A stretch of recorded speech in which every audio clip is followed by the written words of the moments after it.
Tensions are rising with China after House Speaker Nancy Pelosi landed in Taiwan Tuesday. Beijing considers self-ruled Taiwan to be part of China, and Chinese officials have warned that they would regard Pelosi's visit as a major provocation. Nancy Cordes has more from the White House. The guessing game about Pelosi's plans ended with this late-night touchdown in Taipei. The House Speaker was greeted by local officials, even hailed with a welcome message on Taiwan's tallest skyscraper.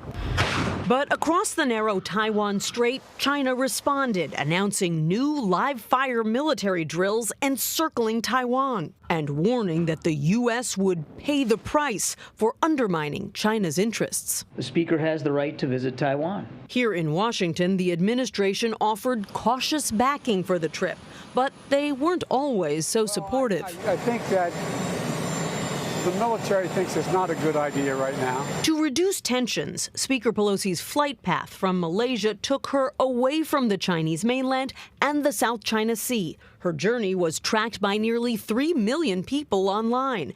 I believe she has every right to go. You do not want the Chinese Communist Party dictating to senior American leaders where they can and cannot travel. Pelosi isn't the first lawmaker to visit Taiwan this year, but she's the first House Speaker to do so in 25 years. And she's been a thorn in China's side since 1991, when she unfurled a pro-democracy banner in Beijing's Tiananmen Square. In an op-ed today, Pelosi said she made the trip because, quote, "we cannot stand by as China proceeds to threaten Taiwan." What is this going to do to the U.S.-China relationship, which is already so fraught? We don't want to see this spiral into any kind of a crisis or conflict. We want to be able to maintain those lines of communication. It's going to depend a lot on how China behaves over coming days and weeks. One thing the White House will be watching for is whether China tries to retaliate economically against either the U.S.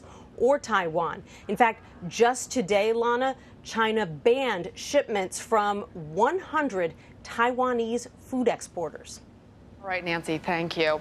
For more now, I want to bring in David Sachs. He is a research fellow at the Council on Foreign Relations, where his work focuses on U.S.-China relations, U.S.-Taiwan relations, and Chinese foreign policy. So the perfect person for us to speak with about this.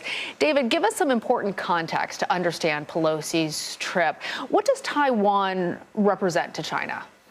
So for the Chinese Communist Party, Taiwan is a part of China, and it has lost territory that they need to get back. By force, if necessary. They have never taken the use of force off the table. So essentially, in the Chinese Communist Party narrative, Taiwan is a sort of renegade province that needs to be returned to the motherland. So let's talk more about the op-ed mentioned in Nancy's piece. Pelosi writes, quote, "America's solidarity with Taiwan is more important today than ever, not only to the 23 million people of the island, but also to millions of others oppressed and menaced by the PRC." Those are some very harsh words coming from the Speaker of the House. David, as you know, the U.S. has in the past been very vague when it comes to its strategy with Taiwan and its relationship with China. Could Pelosi's comments and her visit indicate a change, a new chapter? Yes, so I think that clearly the subtext here with Speaker Pelosi is that the war in Ukraine is looming large in the minds of the Biden administration as well as people in Congress. There are clearly some parallels between Ukraine and Taiwan. Both are relatively young democracies that have to face off against much larger authoritarian neighbors.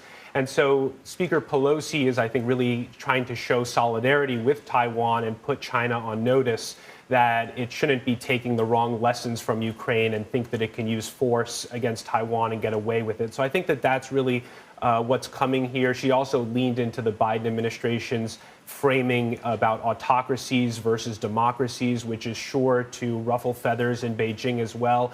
But you raise an interesting point, which is that I do think that U.S. policy towards Taiwan is changing right now. I mean, we've had a policy of what many term strategic ambiguity for decades, where we would not say whether we will come to Taiwan's defense if China uses force against Taiwan.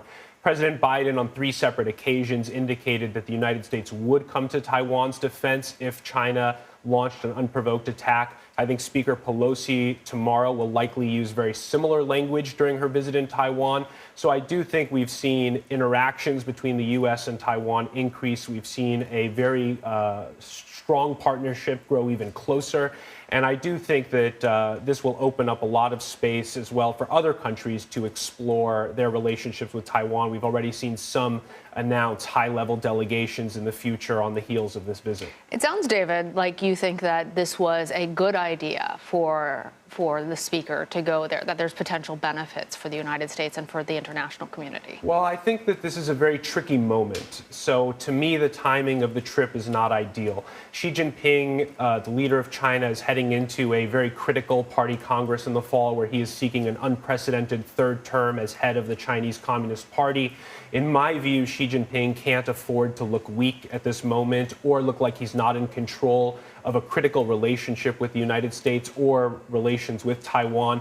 So I think that the PRC right now is going to err on the side of overreacting rather than underreacting to this visit. And we've already seen some indications of that. There was an announcement of major military exercises to come right after Speaker Pelosi leaves Taiwan. I think that will be a very significant show of force, and the PRC reaction won't end this week. I think we will continue to see the ripple effects of this visit in the weeks and months to come. So I think this will be a very bumpy ride. After her visit leaked, it really didn't leave U.S. policymakers with many good options. If she didn't go, it would look like she was caving to Beijing. And if she does go, I think we're going to see a big PRC response. Well, we heard Nancy say that we're already seeing a response from China. Given Xi's political context, do you think that they are going to face severe or really harsh negative repercussions as a result of this trip? I think Taiwan will bear some pretty big costs because of this trip. 30% of Taiwan's exports go to the mainland, so it's a huge part of their economy. And I would expect that China really does squeeze Taiwanese businessmen on the mainland and Taiwanese companies. We've already seen that. I think the military exercises will be a major show of force. Potentially, we will even see missiles flying over Taiwan and landing in the waters to the east of Taiwan. I think that the political pressure on Taiwan will also increase. So, I understand that people in Taiwan are very excited about the visit, and she had a very warm reception when she landed.